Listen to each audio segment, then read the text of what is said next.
Sir এখানে একটা বিরাট বড় গ্রুপ সাংবাদিক সহ মহিউদ্দিন রনি আর আমার নাম মহিউদ্দিন রনি। ভাই আমি হাসিব ভাই, হাসিব বলতেছি ভাই। হাসিব বলো। শিক্ষার্থীরা আসছে বুঝছো, গুলি টুলি খেয়ে।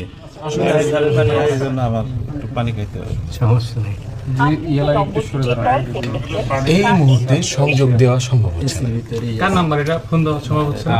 Maybe ADG. ঠিক আছে, উনি কালকে আসছিল, আমরা চাই সবাই আসুক। Call you back. উনি কালকে আসছিল, এসে ভিজিট করে গেছে, সাথে আসছিল। স্যার স্যার এখানে একটা বিরাট বড় গ্রুপ সাংবাদিক সহ মহিউদ্দিন রনি আসছে, আচ্ছা বিভিন্ন ধরনের কথা বলতেছে, বিভিন্ন ইলিগেশনের কথা বলতেছে। আপনি বলছিলেন এরকম কেউ আসলে আপনাকে ফোন দিতে। ওনারা আমাকে অনেক কিছু বলতেছে। স্যার আপনি একটু কথা বলেন ওনার সাথে, মহিউদ্দিন সাহেবের সাথে একটু কথা বলেন। ফলে এখানে চিকিৎসা হয় নাই, এটা সেটা অনেক কিছু বলতেছে। কিন্তু আমি তো স্যার এই যে যেভাবে আমরা খাটাখাটি করে, যে আপনি নিজেও জানেন আমার কাছে উনি উনি সাধারণ ছাত্র ওনার নাম কি? ওনার নাম হলো মহিউদ্দিন রনি। আপনি তো বলছিলেন স্যার আচ্ছা, আমাদের এখানে সমন্বয়কদের একজন আছেন, যিনি ওনার সঙ্গে কথা বলতে বলেন। হ্যাঁ নাম ফোনটা দেন ওনার। দেন। দেন ফোনটা। আপনার সামনে আছে? হ্যাঁ আমার সামনে আছে, একটু কথা বলবেন। দেন। হ্যালো, আসসালামু আলাইকুম। ওয়ালাইকুম আসসালাম, কেমন আছেন?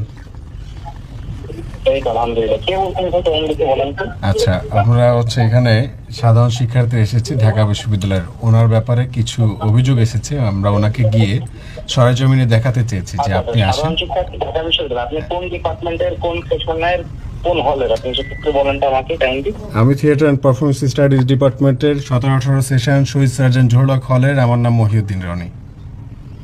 ভাই আমি হাসিব ভাই, হাসিব বলতেছি ভাই। হাসিব বলো।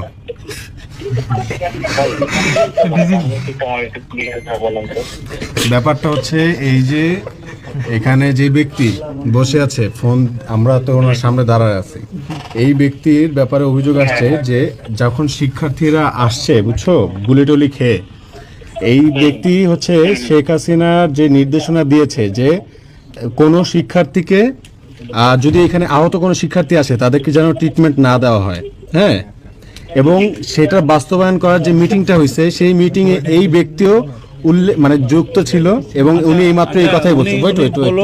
আমার উত্তরটা শুনে না। উনি বলছে সেই সিক্রেট মিটিং উনি ছিল এবং উনি বলছে যে শিক্ষার্থী মানে ডাক্তারদের পক্ষ থেকে শেখ হাসিনার পক্ষে বিবৃতি দিয়ে, হ্যাঁ, একটা শান্তি মিছিল হয়েছে না, জানো কি না? হ্যাঁ, তো সেই মানে দফাদারদের কবর দেয়, সেই দফাদারদের কবর দেওয়ার মধ্যে উনিও একজন। হ্যাঁ, তো সেই জন্য ওনাকে আমরা জিজ্ঞেস করতে এসেছি যে শিক্ষার্থীরা কেন ট্রিটমেন্ট পেল না। এখন উনি আমাদেরকে লিস্ট দেখাচ্ছে যে এই ট্রিটমেন্ট পেয়েছে, এই হচ্ছে, কিন্তু আমরা নিজেরা এসে সবাইকে জিজ্ঞেস করে দেখলাম যে ভাই হচ্ছেটা কি। বলতেছে যে ভাই আমাদেরকে যখন আমরা আসছি আমাদেরকে 3 দিন পর্যন্ত অ্যাডমিটই করে নাই, আবার কেউ বলছে 5 দিন পর্যন্ত আমাদের দেখেই নাই, পাত্তাই দেয় নাই। হ্যাঁ, এইরকম অনেকগুলো অভিযোগ আছে। তো এখন ওনাকে আমরা বলেছি যে ভাই আপনি একটু তাদের কাছে যান, শিক্ষার্থীদের কাছে যান, প্রশ্ন করেন, জানেন, আমরা আপনাকে দেখাই। তো উনি হচ্ছে উনি যেতে চাচ্ছে না। উনি সব প্রশ্ন বা সব উত্তর বা সব এলিগেশনকে মিথ্যা বলে প্রমাণ করে দিচ্ছেন, উড়িয়ে দিচ্ছেন, একদম শেখ হাসিনার মতন আর কি। এই আর কি, এটাই বললো। আমি তো হ্যালো, আমি এই পরিচালক ডাক্তার গোলাম মোস্তফা বলছি। আমাকে ওনারা ঘেরাও করে রাখছে। উনি যে ইলিগেশন গুলো দিয়েছিল একটা